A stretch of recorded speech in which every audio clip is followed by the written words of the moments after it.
वजीर आजम नरेंद्र मोदी और पाकिस्तान के वजीर आजम शहबाज शरीफ अगले माह उज्बेकिस्तान में मुलाकात कर सकते हैं।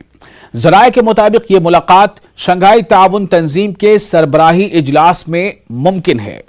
SCO यानी शंघाई ताउन तंजीम का सरबराही इजलास 15 और 16 सितंबर को उज्बेकिस्तान के शहर समरकंद में मुनक्किद होना है। माना जा रहा है कि वजीर आजम नरेंद्र मोदी और पाकिस्तान के वजीर आजम शहबाज शरीफ इस मीटिंग में शिरकत करेंगे और दोनों की मुलाकात शंघाई ताउन तंजीम के सरबराही इजलास में हो सकती है। ताहम दोनों के दरमियान बाज़ाब्ता तौर पर मुलाकात मुमकिन नहीं है। पुलवामा दहशतगर्दाना हमले के बाद से दोनों ममालिक के वज़राए आज़म के दरमियान कोई बाज़ाब्ता मुलाकात नहीं हुई है।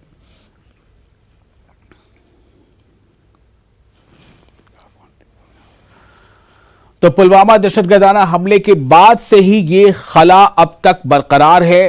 पाकिस्तान के वजीर आजम और हिंदुस्तान के वजीर आजम के बीच सीधे तौर पर बाज़ाब्ता कोई मुलाकात आज तक नहीं हुई है उस वाक़े के बाद, और अब ऐसे आसार नुमाया है, ऐसा मुमकिन लग रहा है कि शायद शहबाज शरीफ और नरेंद्र मोदी के दरमियान मुलाकात हो। लेकिन ये मुलाकात भी क्या बाज़ाब्ता मुलाकात होगी या फिर ये कि उस हवाले से मुलाकात होगी जो शंघाई में होनी है, इसको लेकर भी सवाल उठ रहे हैं।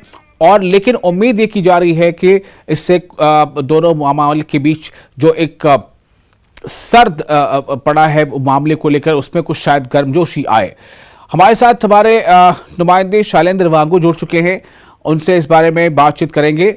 शैलेंद्र, काफ़ी लंबा अरसा हो गया है जब हिंदुस्तान और पाकिस्तान के वजीर आज़म की बाज़ाब्ता मुलाकात हो। क्या ये उम्मीद की जा सकती है कि अब ऐसे मतलब आसार क्या हैं इस बात के कि शंघाई ताउन तंजीम के सरबराही इजलास में दोनों की मुलाकात हो सके? देखिए विजाल, ये एक बहुत महत्वपूर्ण डेवलपमेंट होगी जब हिंदुस्तान और पाकिस्तान के जो प्राइम मिनिस्टर्स हैं वो एक ही जगह पर मौजूद होंगे और ये उज्बेकिस्तान में मीटिंग होने वाली है सितंबर के महीने में। हालांकि आपको ये भी याद दिला दें कि इससे पहले दोनों देशों के जो फॉरेन मिनिस्टर थे, विदेश मंत्री हैं जयशंकर और जो पाकिस्तान के विदेश मंत्री बिलावल भुट्टो हैं, वो आमने सामने थे SCO के फॉरेन मिनिस्टर्स की मीटिंग के दौरान ही। और हमने ये देखा है कि वहां पर दोनों ने एक दूसरे को अवॉइड नहीं किया और ये भी बताया जा रहा है कि इनके बीच में प्लेजेंट्रीज एक्सचेंज की गई थी, यानी कि हैंडशेक और ये सब उसमें हुआ था। हालांकि इसमें कोई बायलैटरल मीटिंग नहीं हुई, कोई अलग से बातचीत नहीं हुई, लेकिन एक दूसरे को अवॉइड भी नहीं किया गया। तो एक पॉजिटिव सिग्नल है रिश्तों को आगे ले जाने के लिए। लेकिन आपको ये भी याद दिला दें कि शहबाज शरीफ के प्रधानमंत्री बनने के बाद प्रधानमंत्री मोदी की तरफ से भी चिट्ठी लिखी गई थी, जिसका जवाब भी शहबाज शरीफ ने चिट्ठी लिखकर दिया था, जिन्होंने जब PM मोदी ने उनको बधाई दी थी प्रधानमंत्री बनने के मौके पर। तो ऐसे में ये एक ऐसा मौका होगा जब दोनों प्रधानमंत्री आमने सामने होंगे। ये फिलहाल कहना मुश्किल है कि कोई बायलैटरल होगी या नहीं, लेकिन ये जरूर है कि दोनों जो प्रधानमंत्री होंगे एक ही मंच पर, एक ही छत के नीचे आमने सामने बैठे होंगे।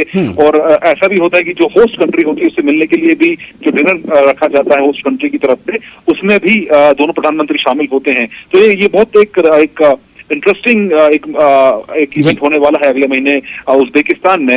हालांकि अब ये कहना मुश्किल है कि इसमें हिंदुस्तान पाकिस्तान के बीच में कोई सीधी बातचीत होगी या नहीं, क्योंकि आपको ये भी बता दें कि पाकिस्तान में जल्द ही चुनाव होने वाले अगले 1 साल के अंदर, और तब तक शहबाज शरीफ भी नहीं चाहेंगे कि वो ऐसा कोई कदम उठाए जहां पे उनके डोमेस्टिक जो ऑडियंस है उनके खिलाफ कोई मैसेज जाए। तो जाहिर तौर पर ये एक बहुत सोच समझ के वो कदम उठाएंगे पाकिस्तान के प्रधानमंत्री। लेकिन ये देखना जरूरी होगा कि इसमें प्रधानमंत्री मोदी की तरफ से क्या पहल की जाती है, या अगर दोनों प्रधानमंत्री आमने सामने आते हैं तो इसमें कोई पेशकश आगे होती है।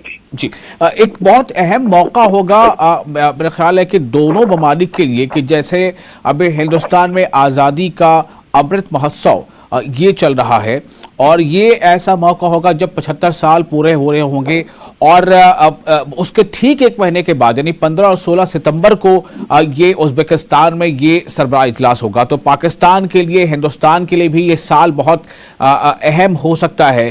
क्या इसके पस मंजर में कुछ उम्मीद की जा सकती है कि कुछ पॉजिटिविटी दोनों तरफ से देखने को मिले? देखिए, फिलहाल किसी बात से इनकार तो नहीं किया जा रहा है हालांकि अभी तक क्योंकि अभी मीटिंग के शेड्यूल जो है वो अभी बहुत दूर है और ऐसे में ये बहुत जल्दबाजी होगी ये कहना कि दोनों प्रधान मुलाकात को लेकर कोई कम्युनिकेशन बीच में है या नहीं। लेकिन हमने ये जरूर देखा है कि पिछले कुछ समय से लगातार पाकिस्तान की तरफ से भी और हिंदुस्तान की तरफ से भी कुछ कदम उठाए गए हैं। न सिर्फ ह्यूमैनिटेरियन लेवल पे, हमने ये भी देखा है कि रिलीजियस लेवल पे भी कि यहाँ से भी जत्था सिख श्रद्धालुओं का पाकिस्तान गया है। करतारपुर कॉरिडोर को दोबारा वापस खोला गया। पाकिस्तान से जो जायरीन हैं वो हिंदुस्तान आए थे निजामुद्दीन दरगाह पर। लेकिन एक तरफ जहां दोनों देशों के बीच में रिश्तों में थोड़ी गर्माहट आई है, लेकिन वहीं अगर हम कश्मीर की बात करें तो मिलिटेंसी में कोई खास कमी नजर देखने को नहीं मिल रही है। वहां पे आज भी हमने देखा है कि किस तरह के अटैक राजौरी की तरफ आज जो किया गया है और उसमें 2 आतंकियों को मार गिराया गया है। इससे पहले कश्मीर में भी बड़गाम में जो एनकाउंटर किया गया एक नॉन टेररिस्ट को वहां उसका खात्मा वहां किया गया। तो ऐसे टेररिज्म को लेकर कोई कॉम्प्रोमाइज भारत के स्टैंड में बिल्कुल नहीं होगा और भारत अपना स्टैंड लगातार दोहराता आया है कि बातचीत के साथ साथ जो आतंकवाद है वो ये दोनों साथ साथ नहीं चल सकते। तो ऐसे में पाकिस्तान की तरफ से कोई ठोस कदम उठाया जाएगा क्योंकि हमने ये भी देखा है कि हाफिज सईद के खिलाफ भी कोई ठोस कार्रवाई अब तक मुंबई हमलों को लेकर नहीं की गई है। तो ऐसे में अगर कुछ ऐसे इंडिकेशन है जहां पर दोनों देशों के रिश्तों में थोड़ा नॉर्मल सी तो नहीं कह सकते लेकिन थोड़ा इम्प्रूवमेंट हुआ है ओवर द ईयर्स और शहबाज शरीफ की सरकार आने के बाद। लेकिन ऐसे में अब देखना ये होगा कि इस मुलाकात के दौरान क्या इस तरह का कोई माहौल बनता है, कोई ऐसा जो पाकिस्तान की तरफ से कोई ऐसे फीलर्स आते हैं या भारत की तरफ से कोई फीलर्स जाते हैं जिससे दोनों प्रधानमंत्री की वहां पे मुलाकात हो सके। चलिए, बहुत शुक्रिया शालिद तमाम जानकारी के लिए।